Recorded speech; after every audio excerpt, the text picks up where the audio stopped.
If you've ever heard the term urban pond and wondered what it is, well, it is a small body of water, smaller than a lake, surrounded by an urban environment. Most people see them as pretty accents and features to a park, and they are. They are also a place for activities, fishing being one of them. Today I met up with Abbey, the Angler Education Coordinator with the Nevada Department of Wildlife. I am excited because you're teaching me how to fish, but first of all, is it angling or fishing? It can be both. It's definitely both. Angling is like doing it, the verb, I guess. And then fishing is just all of it. That's what we're used to calling it because we're going after the fish. Okay, I'm learning something new. And it's also important to note that you do need a license. Yes. And why is it so important to get that license? It does benefit your department. It does. And the state. Everything, yeah. So that license pays for so much, like stocking the fish, and our biologists that check on our ponds and make sure the water clarity and quality is good for the fish. It's a win-win for everyone. Win-win. All right, and I hope to win and catch a fish. So ready to go? I'm ready. Let's go. Abbey introduced me to the gear we would be using on today's adventure. She walked me through the different types of rods, how to thread the line, then how to put on a hook and bait it. She had everything ready for me. Having someone like Abbey to walk you through the details is a huge help. I must admit, it seemed overwhelming at first, but it really wasn't. What I took away from this is to start simple, go out with someone who has some experience, and prepare the night before. This way you can spend more time actually fishing.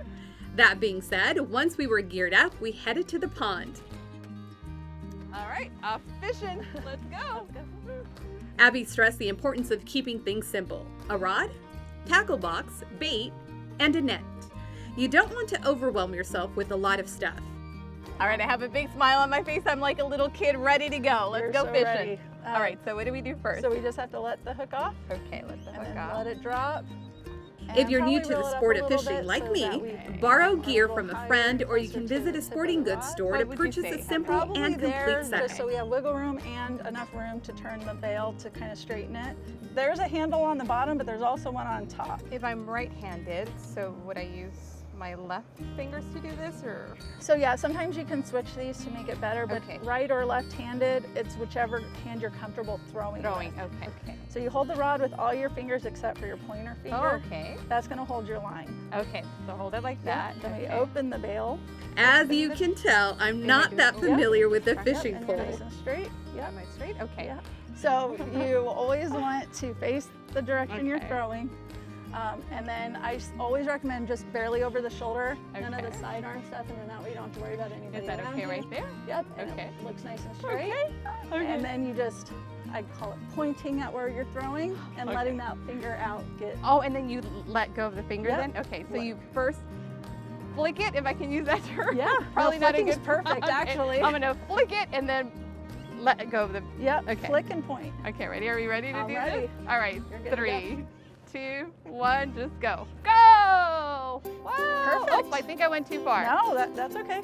So with that, yeah, just I click the bail right away. Okay. Make sure that line's straight and start reeling in and pulling your extra line. Okay. Abbey was great and so patient. Right away. She took the time to walk me through the details of the casting, and before you knew it, we were fishing. That was a lot of... I always enjoy trying different things and stepping outside of my comfort zone.